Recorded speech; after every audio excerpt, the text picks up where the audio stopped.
কোরআন দেখলে সওয়াব হয়, পড়লে সওয়াব হয়, শুনলে সওয়াব হয়। জোরে বলা যাবে না? কোরআন পৃথিবীতে আর কোনো গ্রন্থ নেই যে দেখলে সওয়াব হয়, এরকম আর কিছু নেই। আল্লাহর কোরআন খুলে এমন করে দেখলে যে আল্লাহ আমি পড়তে পারি না, হাত বোলাবেন, আল্লাহ পাক এতেই আপনার উপরে খুশি হয়ে যাবে। জোরে বলেন। আমরা সব করব ইনশাআল্লাহ, চেষ্টা করেন। আখিরি জামানা নবী নূর নবী হাবিবুল্লাহ বললেন, রে আবু জেহেল, তোর কপালে কি ঈমান নাই? আল্লাহ পাকে নবী বললেন, অবশ্যই আল্লাহ পাক আমার জন্য কোনো না কোনো দেশ থেকে কোনো মানুষকে সাক্ষী স্বরূপ পাঠিয়ে দেবেন। 1 তারিখে দেখতে পাওয়া গেল ভারতবর্ষের জমিনে রাজা ভোজপাল বলে একজন মানুষ ছিলেন। অখণ্ড ভারতে তখন রাজা ভোজপাল বলে একজন, যিনি তার নিজের ঘরের ছাদের উপরে বসে বসে নিজের স্ত্রীর সঙ্গে গরমের সময় গল্প করছিলেন। বাবা, ছাদের উপরে বসে বসে কথা বলেন। রাজা ভোজপাল পদ্মাবতী বলে একজন মহিলা, তারা সব অন্য ধর্মের মানুষ। এই পদ্মাবতী, রাজা ভোজপাল দুইজন হঠাৎ চমকে গেল। আসমানে চাঁদটা এমন হয়ে গেল কেন? এটা তো কখনো আমরা ভাবিনি। এমন হতে পারে না। কোনো না কোনো বড় গজব, কোনো না কোনো বড় বিপদ ছাদ থেকে তাড়াতাড়ি করে নিচের দিকে চলে এসেছে, কামরা এসে জড়সড় হয়ে গেছে। রাজা ভোজপাল পদ্মাবতী কোনো রকমে আতঙ্কের ভিতর দিয়ে রাতটা কাটিয়ে দিল। সকাল হয়ে গেছে, চতুর্দিকে খবর দিয়ে দিলেন, কে আছো? আমরা রাতের বেলা একটা দৃশ্য দেখেছি, কোন মনীষীরা আছো, গণকেরা আছো, এটা গণনা করে মনীষীরা বলতে পারো আসমানে চাঁদ দুটুকরো হয়ে যাওয়া, এটা তো কখনো কল্পনা করা যায় না। সমস্ত মনীষী গণকেরা একা একা করে আসলো, কিন্তু না, কারো দ্বারা বলা সম্ভব হয় না। রাত অনেক হয়ে গেল, আমরা দুই স্বামী স্ত্রী বসে বসে এমন ঘটনা দেখলাম, মাঝখান দিয়ে চাঁদটা আলাদা হয়ে গেছে, দুই টুকরো দুই দিকে চলে গিয়ে বেশ কিছুক্ষণ অপেক্ষা করার পরে চাঁদ আবার একত্রিত হয়ে গিয়েছে। সত্য সত্য সত্য, এতে মিথ্যা নয়। তামাম খবরটা চতুর্দিকে ছড়িয়ে গেল। বহুজন বললেন, আমরাও রাতে দেখেছি। রাজা ভোজপাল পদ্মাবতী শুধু দেখেছেন নয়, আমরাও রাতের বেলা দেখেছি। এই ঘটনা বেশ কিছুদিন চতুর্দিকে ঘটনাটা রটে গেল, কিন্তু কারো বলা সম্ভব হলো না এই ঘটনা কেন ঘটেছে, কেউ বলে না। বহু প্রতীক্ষার পরে রাজা বহু টাকা ঘোষণা করলেন, যদি কোনো মানুষ বলতে পারেন তাহলে আমি তাকে উপহার দেব, আমি তাকে অনেক টাকা আমি উপহার দেব। ও নওজওয়ানেরা, যুবকেরা, ইতিহাস সত্য গো। কোরআনের তাফসীরে মারিফুল কোরআনের ইতিহাসে এই বিষয়টা সূরা আল্লাহ পাকের নবী, দয়া নবীর চাঁদ দ্বিখণ্ডিত হওয়ার বিষয়ে আলোচনাতে এই তাফসীর এসেছে। 1 তারিখে দেখতে পাওয়া গেল রতন বলে একজন মানুষ এসেছেন। রতন নামটা মুসলমান না অমুসলমান? অমুসলমান। এরা সব অমুসলমান, কেউ মুসলিম ছিল না। এরা সব এসে, রতন এসে বলতে লেগেছেন, ও বাদশাহ, আমাকে যদি সময় দেন আমি পারবো, আপনার বিষয়টা আমি বলে দিতে পারি, আপনি আমাকে একটু সময় দেন। বহু সময় নিয়ে এদিক ওদিক ঘোরাফেরা করে রতন কোনো কথা বলতে পারেন না। 1 তারিখে রতনের এক কন্যা ছিল। বাবা, আপনি এত চিন্তিত হয়ে পড়েন, রাজা অনেক উপঢৌকন দেবে, আপনি বুঝতে পাচ্ছেন না কেন চাঁদ দুটুকরো হয়ে গেছে। এই বিষয়টা আপনি যদি বেদ পড়ে থাকেন, বেদে পরিষ্কার লেখা রয়েছে, দ্বাদশ মাধব মাস শুক্লপক্ষে শ্রীমতীশা বিষ্ণু দশ নমস্তস্যৈ নমঃ নমঃ। ও আমাদের, ও আমার আব্বাজি বাবাজি, আপনি আপনি দেখেন না এই কথাটা লেখা রয়েছে, দ্বাদশ মাধব মাস রবিউল আউয়ালের 12 তারিখে যে মানুষটা পৃথিবীর জমিনে আগমন করবেন, মরুস্থ নিবাসীরা মরুদেশে তিনি আগমন করবেন, মরুদেশের মানুষ হবেন, মরুদেশে তিনি আসবেন। এই মানুষটা পৃথিবীর জমিনে যখন আসবেন, তানার আব্বা আম্মা, তানার আব্বা আম্মা জান বড় ভালো মানুষ হবেন। মরুদেশে এসে তিনি 1 তারিখে এই ঘটনাটা তিনি ঘটাবেন। এই কথাটা তো বেদে উল্লেখ আছে। আমার মনে হয় তিনি পৃথিবীতে এসেছেন, এই মহাপুরুষটার খবর নিয়ে দেখেন, নিশ্চিত হতে পারে তিনিই হবেন সেই মানুষটা। আপনি বড় প্রশংসিত মানুষ। এই কথাটা বেদের লেখক তিনি লিখেছেন, 4000 বছর আগে লিখে দিয়েছে। তো এই বিষয়টা একবার খুলে দেখেন না। বাদশাহ দরবারে চলে গেছে বড় আনন্দের সহিত। ও বাদশাহ, আমি রতন আপনার দরবারে আমি আসলাম, আপনার দরবারে এসেছি প্রমাণ প্রুফ নিয়ে। আমি রতন, আমি একজন জাদুকর, আমি একজন জাদুকর, আমি জাদু করতে জানি, আমি জাদুতে বহুদূর আমি সফর করতে পারি, হাঁটতে হবে না, চলতে হবে না, আমি জাদুর দ্বারা বহুদূর যেতে পারি। আপনারা যদি রাজি থাকেন ওই মরু দেশে আপনাকে নিয়ে যাব আমি। আপনি যদি রাজি থাকেন আমি দেখিয়ে দেব ওই মহাপুরুষটাকে, ওই মহাপুরুষ যিনি আসমানের চাঁদটা দুটুকরো করে দিয়েছে। একবার জোরে বলা যাবে না? ওই মরুদেশে যাওয়ার জন্য রতন, পদ্মাবতী আর রাজা ভোজপাল তিল জল মেরে মরুদেশে যাওয়ার জন্য তৈরি। 3 জন আমার নবীর দেশে রওনা দিয়েছেন। মরুদেশে, আরবকে মরুদেশ বলা হতো, তখনকার সময় আরবকে মরুদেশ বলা হতো। আলোচনা শুনে কি কষ্ট হচ্ছে নাকি? এই আলোচনা জানা দরকার আছে না? কেন চাঁদ দুটো হলো আর কারা সাক্ষী দিয়েছেন সত্য কিনা? আল্লাহ পাকের মাহবুব বান্দারা, এ প্রিয় নওজওয়ানেরা, হুজুর আমার মক্কার জমিনে তখন অবস্থান করেন। মরুদেশেতে 3 ব্যক্তি গিয়ে উপস্থিত হয়ে গেছেন। যেমন আমাদের ভারতবর্ষের বাদশাহ সুলতান খাজা গরিবে নওয়াজ হুজুর রহমাতুল্লাহ আলাইকে যেমন মারার জন্য পৃথ্বীরাজা চেষ্টা করেছিল, তার কাছে যে জাদুকর ছিল ওই জাদুকর পালাবার চেষ্টা করেছিল। আল্লাহ পাকের মাহবুব বান্দা খাজা গরিবে নওয়াজ তার খড়মটা ছেলে দিয়ে বলেছিলেন, যাও যাও, ওই যে পালিয়ে যায় ওকে ধরে ধরে উড়ে উড়ে পালাচ্ছে, ওকে ধরে নিয়ে এসো। জুতো ছুটতে ছুটতে উঠতে উঠতে গিয়ে জুতো মারতে মারতে জমিনে নামিয়ে দিয়েছে। জুতো উঠতে পারে আর মানুষ তো জাদুতে উঠতে পারে। জাদু হক করনে ওয়ালা কাফের, জাদু সত্য, যারা করে তারা কাফের।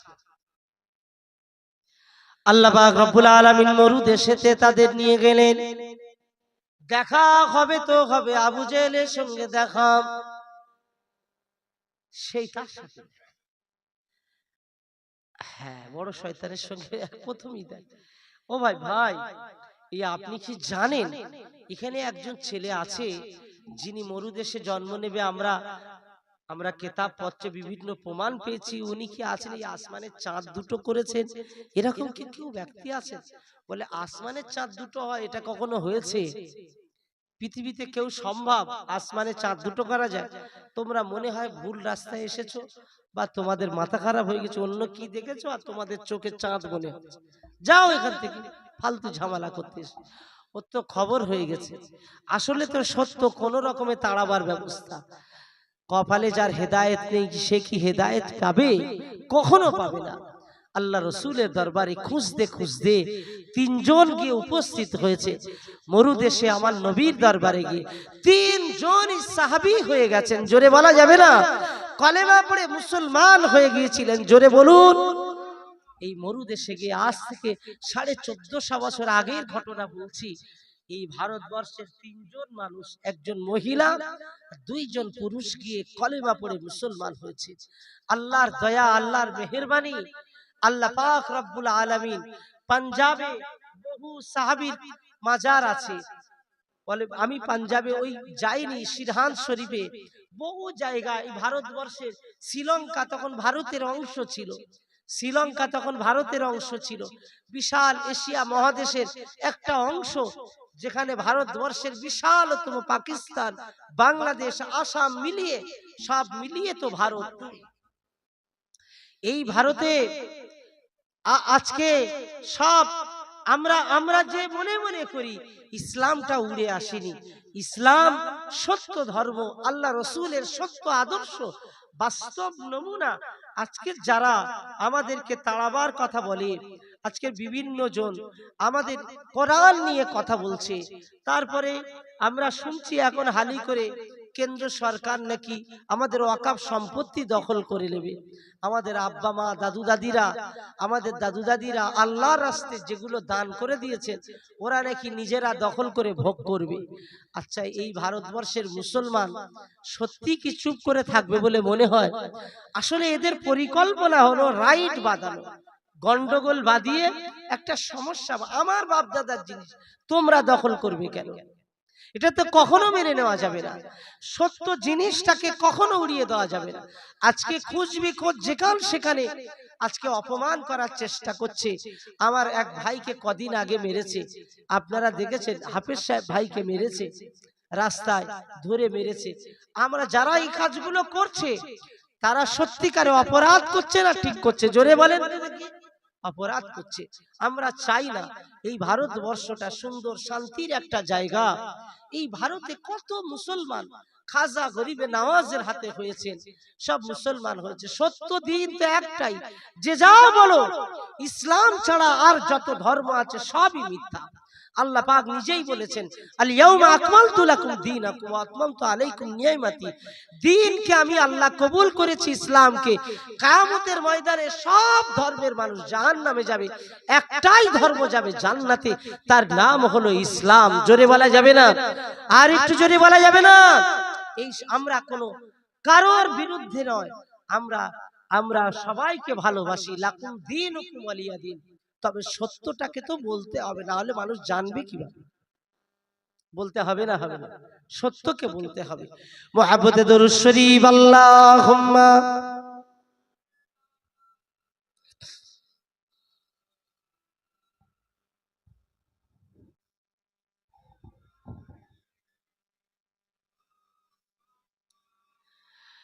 मेरे आंखों की पुतली में जलवाया मोहम्मद का, मेरे दिल की आईना में नक्शाया मोहम्मद का। कोई जन्नत में जाएगा, कोई दोज़ख में पहुंचेगा, मदीना की तरफ दौड़ो दीवाना मोहम्मद का। अल्लाहुम्मा सल्ले आला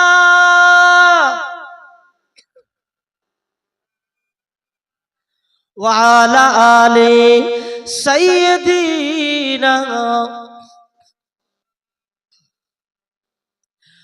ও প্রিয় ভাইরা আমার, পাঙ্গসকালের জোয়ালেরা, যুবকেরা, নবী আমার সত্য আদর্শ রেখে গেছেন। হাজার হাজার নবী পাক যখন বিদায় নিয়ে চলে যান, 1 লক্ষের অধিক সাহাবা দুনিয়াতে রেখে গেছেন। হুজুর আবার বিদায় নিয়ে চলে গেলেন, সাহাবীদেরকে রেখে গেলেন। এই সাহাবীদের জামানা শেষ হওয়ার পরে যুগে যুগে যুগে যুগে আল্লাহ পাক প্রথম মুজাদ্দিদ হিসাবে হযরতে ওমর ফারুকের কন্যা তার ঘরেতে এক সন্তান জন্ম নিয়েছে, যে সন্তানের নাম হলো হযরতে ওমর বিন আব্দুল আজিজ রহমাতুল্লাহ আলাইহি। হযরতে ওমর বিন আব্দুল আজিজ হুজুরকে আল্লাহ পাক আল্লাহ তাআলা প্রথম মুজাদ্দিদ করে দুনিয়ায় পাঠিয়েছে। জোরে বলে, নবী বিদায় নেওয়ার পরে যুগে যুগে ওমরের ঘরেতে, হযরত ওমরের কন্যার ঘরেতে এক সন্তান, তার নাম ওমর বিন আব্দুল আজিজ। সর্বপ্রথমের মুজাদ্দিদের নাম কি বললাম? জোরে বলেন। আমাদের মুজাদ্দিদের নাম কি দাদা হুজুর? কি নাম বলেন? আবু বকর সিদ্দিক রহমাতুল্লাহ আলাইহি আল কুরাইশি। তিনি কুরাইশ বংশের মানুষ ছিলেন। কুরাইশ বংশটা কোন বংশ? আমার নবীর বংশ। জোরে বলা যাবে না? আর একটু জোরে বলেন। এদিকে একজন খুব কষ্ট করে ভাই বলছে, আর ওইদিকে সব চুপ। একটু যদি কমিটি ভাই চা দিতেন তো মনে হয় সুবহানাল্লাহটা দিত। একটু জোরে বলেন নারে তাকবীর। মাশাআল্লাহ, সত্যি এতক্ষণ আপনাদের এই জেটটার উপর হয়ে গেছে, যে বসে আছেন, এর জন্য আপনাদের আরো একবার শুকরিয়া করছি। আল্লাহ আপনাদেরকে এই মুহূর্তে যেন নবীর দিদার পাইয়ে দেয়। বলুন আল্লাহুম্মা আমিন। আল্লাহ আমার নবীকে এই মাহফিলে আল্লাহ হাজির করিয়ে দেন। বলুন আল্লাহুম্মা আমিন। আমার দাদা পীর হুজুর যেন আমাদের মাহফিলে এসে আমাদের রুহানি দোয়া নসিব করে দেয়। বলেন আল্লাহুম্মা আমিন। আমার নবী আসতে পারে না? আখিরি জামানা নবী হুজুর আমার, তিনি বললেন দুনিয়ার মাটিতে ইসলামকে জিন্দা রাখার জন্য আল্লাহ পাক মুজাদ্দিদ পাঠাবেন। প্রথম মুজাদ্দিদ চলে গেলেন। যুগে যুগে 100 বছর পরে একটা করে মুজাদ্দিদ যেতে যেতে ফুরফুরার জমিনে আল্লাহ পাক দাদা পীরকে মুজাদ্দিদ জামান করে আল্লাহ পাক পাঠিয়েছে। এটা আল্লাহর দিত, আল্লাহ পাকের ঘোষিত, আল্লাহ পাকের মনোনীত, কেউ বললে হয়ে যাবে না। হে প্রিয় মুসলমানেরা, আমার দাদা পীর 1400 হিজরির মুজাদ্দিদ, অর্থাৎ 14 নাম্বার মুজাদ্দিদ হয়ে আমার দাদা পীর রহমাতুল্লাহ আলাইহি 1400 হিজরির মুজাদ্দিদ হয়ে আমার দাদা পীর রহমাতুল্লাহ আলাইহি দুনিয়ার জমিনে আসলেন। আল্লাহ পাক তাকে মুজাদ্দিদ জামান করে পাঠিয়েছেন। এই মুজাদ্দিদের 5 আওলাদ, যেটা এখানে আপনারা লিখেছেন 5 হুজুর পীর কেবলা। জেনে রাখুন দাদা পীর রহমাতুল্লাহ আলাইহি মুজাদ্দিদুজ জামান মাইজাদ্দিদ লাহা দীনাহা, তিনি দ্বীনের সংস্কার করবেন। তিনি দ্বীনের সংস্কার করে মানুষ তখন কলের গান শুনতো। দুনিয়ার মানুষেরা, বাঙালিরা তখন জানেন বন বিবির মেলা দিত। মানুষেরা ইসলাম জানতো না। কিভাবে জানতো না ইসলামকে মানতে হয়? শিরক বেদাতে মানুষ লিপ্ত ছিল।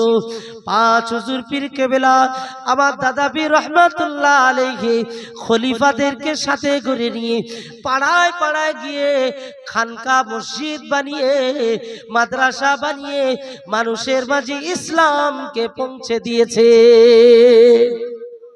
এখনকার অনেক যুবক ভাইরা জানে না, ইতিহাস পড়ে না তো জানবে কি?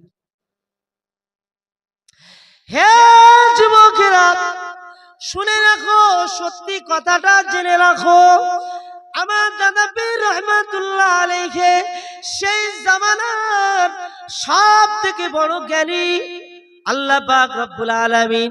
আল্লাহ পাক রব্বুল আলামিন তাকে এত বড় জ্ঞানী বানিয়েছিলেন, আরবের জমিনে গিয়ে 40টা হাদিসের দর্শ নিয়ে মুখস্থ করে, 40টা হাদিসের কিতাব মুখস্থ করে তিনি বাংলার জমিনে এসেছিলেন। আরো একবার জোরে বলুন সুবহানাল্লাহ। দাদা পীর হুজুর আল্লাহ পাক তাকে কবুল ও মঞ্জুর করে নিয়েছেন। কেন এ কথা বলছি?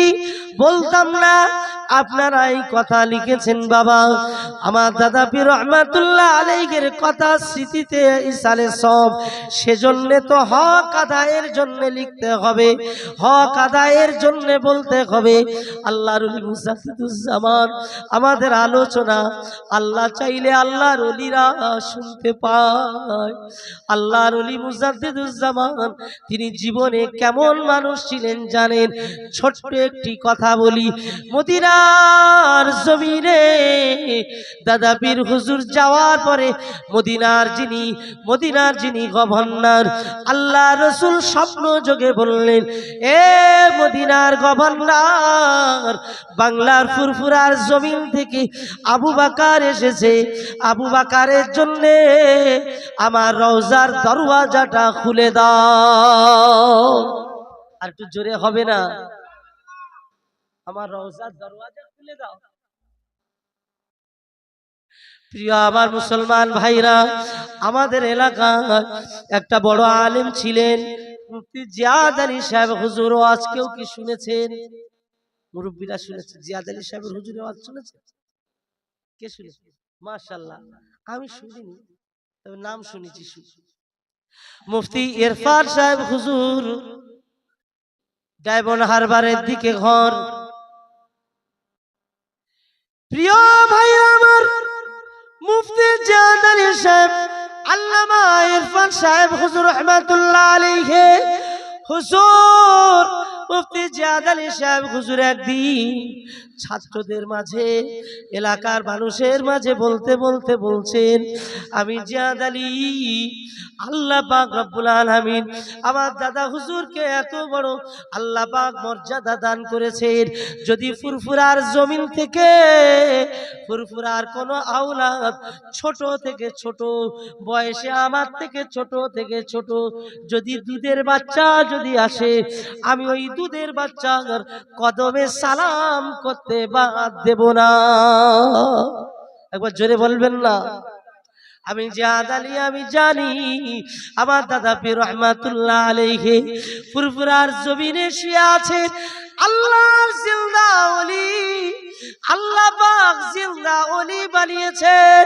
মুজাদ্দিদুজ্জামান মাথা উঁচু করে দেখেন, আমি জিয়াদ আলী, আমি জানি, মুজাদ্দিদুজ্জামান জানি।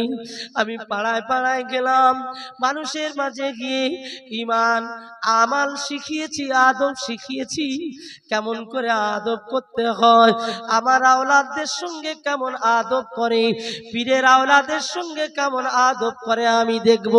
আমি জিয়াদ আলী যদি কোনো ক্রমে ভুল রাস্তা ধরে ফুরফুরার জমিন থেকে কোনো কুকুর যদি হাঁটতে হাঁটতে জিয়াদ আলীর গ্রামে চলে আসে, আমি জিয়াদ আলী আল্লাহকে সাক্ষী রেখে বলছি, ওই কুকুরের সম্মান দিতে আমি কোনো দ্বিধা করব না। জোরে বলা যাবে না? কেন এই কথা বলছি? কেন বলছি? আপনারা লিখেছেন এই পাঁচ হুজুরের কথা, অনেকেই লেখা বন্ধ করে দিয়েছে, ফুরফুরা জিন্দাবাদ লেখা বন্ধ করে দিয়েছে, হিজবুল্লাহ জিন্দাবাদ লেখা বন্ধ করে দিয়েছে, এখন অন্য কিছু লিখছে, ইন্ডিয়া জিন্দাবাদ সব লিখছে, বুঝেছেন? হিজবুল্লাহ ওদের ভালো লাগে না। উত্তর 24 পরগনা বসিরহাটের দিকে একটা দল আছে, ওরা ফুরফুরা জিন্দাবাদ আর লেখে না, হিজবুল্লাহ জিন্দাবাদ লিখতে চায় না। আপনারা লিখেছেন, আমার তো বুক ভরে যাচ্ছে যে না, আদব কারে কয়। প্রিয় ভাইরা আমার, সোশ্যাল মিডিয়া যারা দেখেন, ফেসবুক দেখলে ওই ভিডিওতে দেখেছি আমি ফুরফুরার এক আমার পীরজাদা ভাই, নাম তার মুআররিখিন সিদ্দিকী, পীরজাদা ভাই মুআররিখিন আমার ভাইজান ফুরফুরার জমিন থেকে বসিরহাট এলাকায় একটা জায়গা, আমি গ্রামের নাম জানি বলবো না, ওই গ্রামে ওয়াজ করতে গিয়েছিলেন। পাশে একজন আলেম নামে একজন জালেম বসেছিল গো বাবা। ওই জালেমকে বলল কিনা যে ভাই, আপনাকে আমি কিছুদিন আগে দেখলাম ফুরফুরার এক হাতিয়ার, আমার ফুরফুরার এক হাতিয়ার মাওলানা শাহনাজ জানাম সাহেবের ওয়াজের মাহফিলে আপনি বাধা দিয়েছেন, স্টেজের উপরে বিয়াদবি করেছেন। মানুষ মেহমান আসলে আদব করে, আপনার গ্রামে আপনি আদব করেননি। সুতরাং আপনি স্টেজ থেকে নেমে যান, স্টেজ থেকে আপনি নেমে অন্য কোনো জায়গায় নয়, আপনি কামরায় যান। আপনি এখানে বসে থাকলে আমার ওই কথা মনে উঠবে, ওয়াজ করতে অসুবিধা হবে। বেয়াদবি নেবেন না, আপনাকে অসম্মান করার জন্য বলছি না। আপনি দয়া করে কামরায় যান, আপনি কামরায় গিয়ে বসুন। ওই আলেমটা করেছে কি জানেন, স্টেজ থেকে নেমে গেল, ওই জালেম স্টেজ থেকে নেমে গিয়ে চটে বসেছে। হুজুর ওই সময় বলেছিলেন, ভাইজান বললেন, আপনি একজন আলেম হিসাবে চটে বসলে পরে সাধারণ মানুষের সামনে আপনাকে দেখলে কেমন মনের ভিতরে খারাপ লাগবে। আপনার ইজ্জত আমি আপনার বেইজ্জতি করার জন্য বলছি না, আপনি কামরায় গিয়ে বসুন। ওই চক্রান্ত করে আবার স্টেজে উঠে এসেছে, স্টেজে উঠে ভাইজানের ওয়াজ করতে দেবে না বলে চক্রান্ত শুরু করেছে। বাবা, হে মুসলমানেরা, ফুরফুরা সিলসিলার ভক্ত মুরিদেরা, কেন এই ঘটনাটা কেন বলছি, এক সপ্তাহ একটু বেশি হয়তো হবে, এই কয়েকদিন হলো মাত্র ভাইজান ওই ওই স্টেজ থেকে ওয়াজ না করে নেমে বাড়ি যাওয়ার পথে কাঁদতে কাঁদতে আমাকে ফোন করে বলছিলেন, আমারুল্লাহ ভাই, বাংলার জমিনে কোনোদিন ভাবিনি আলেমরা স্টেজে বেইজ্জতি করবে। ও আমাকে স্টেজ থেকে আমার কথার উপরে কথা বলার জন্য ওই আলেম নামে জালেম, সে বলছে আপনি বলেছেন আমি বলবো, মাইক নিয়ে টানাটানি করা শুরু করেছে। ভাইজান মাইকটা সরিয়ে দিয়েছে, আচ্ছা ঠিক আছে তুমি বলো। আল্লাহ রসুল বলেছেন, মেহমানের আদব করো, মেহমানের সম্মান করো। আজ তোমার বাড়িতে মেহমান এসেছে, মেহমান চেয়েছে যেটা, তুমি সেটা করতে পারতে। তোমার খারাপ লাগলে পরে অশেষ হয়ে গেলে কানে কানে বলতে পারতেন, তা করলো না। মেহমানের অপমান করলো, হুজুরের আওলাদের অপমান করলো। আমার মনে হয় জানেন ভাইজান হুজুর ওয়াজ করতে পারলেন না, ওখানে ওর বিয়াদবি দেখে বললেন আমি ওয়াজ করব না, আমি চলে যাচ্ছি বলে বিদায় নিয়ে চলে আসলেন। একটা টাকা দিল না, বিয়াদবি করলো। কোনো হাদিয়া দিল না, বিয়াদবি করলো। আমি আল্লাহর কাছে দাবি রাখছি, ও রব্বুল আলামিন, আল্লাহ পাক আমার দাদা পীরের আওলাদের যারা বেইজ্জতি করেছে, আল্লাহ পাক নিশ্চিত তুমি দেখেছো। আল্লাহ তুমি তো ওয়াদা করেছো, আমি আল্লাহ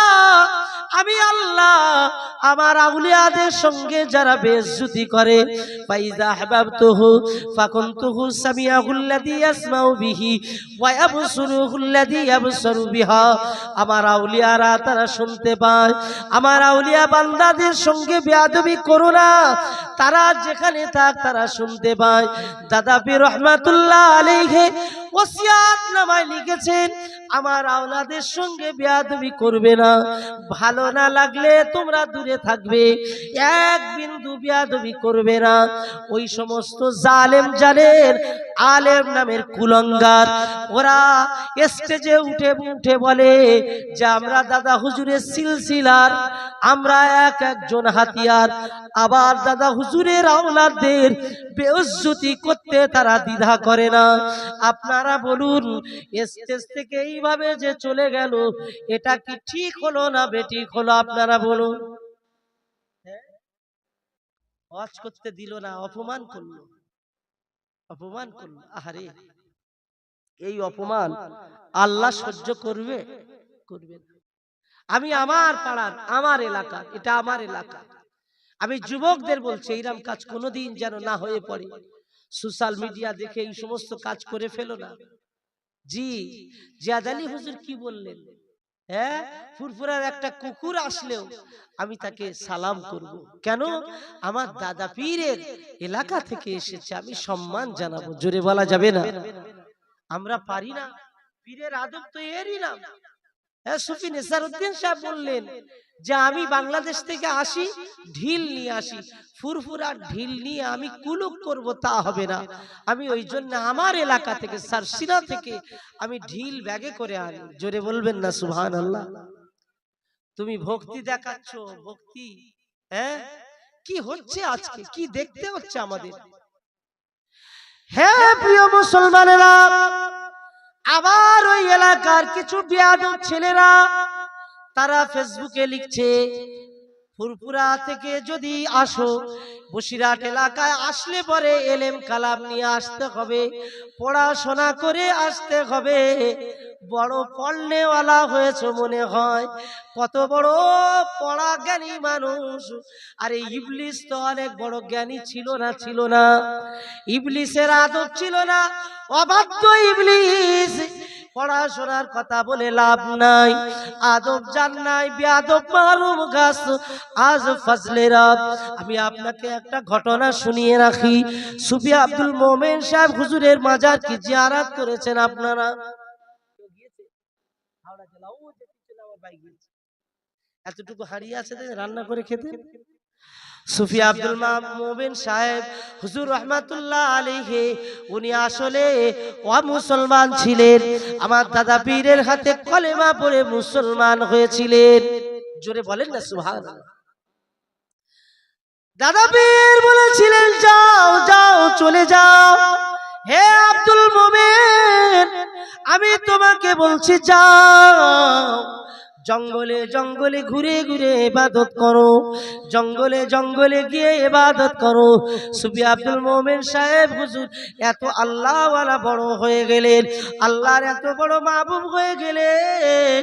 হুজুর এক তারিখে বলেছিলেন, বাবারা বাবারা, আমি আব্দুল মোমেন যখন মারা যাব, আমার ইন্তেকালের পরে, আমার মারা যাওয়ার পরে তোমরা আমার মাথাটা নিয়ে, মুখটা নিয়ে ফুরফুরার দিকে ঘুরিয়ে দেবে, আমার মুখটা ফুরফুরার দিকে ঘুরিয়ে দেবে। তার অন্য কোনো কারণ নয়, আমার আবু বকর, আমার দাদা পীর, আমার পীর সাহেবের ওসিলায় আমি আল্লাহকে চিনেছি। কত আদব করেছেন। ইন্তেকাল করার পরে ইতিহাস দেখা যায়, ইন্তেকাল করার পরে তারা যখন কবরে শুইয়ে দেওয়া হলো, যেমনটি সব লাশকে ঘুরিয়ে দেওয়া হয়, যেমনটি সব লাশ ঘুরিয়ে দেওয়া হয় পশ্চিমের দিকে, তার মুখটা ঘুরিয়ে দেওয়া হলো, অটোমেটিক্যালি তার মুখটা ফুরফুরার দিকে ঘুরে গিয়েছে। এ হচ্ছে আল্লাহর ওলিদের নিদর্শন। এমনি মাহবুব হয়েছে। হ্যাঁ, আজকে বাংলাতে এই ঘটনা আমাদের দেখতে হলো, এই ঘটনা আমাদের শুনতে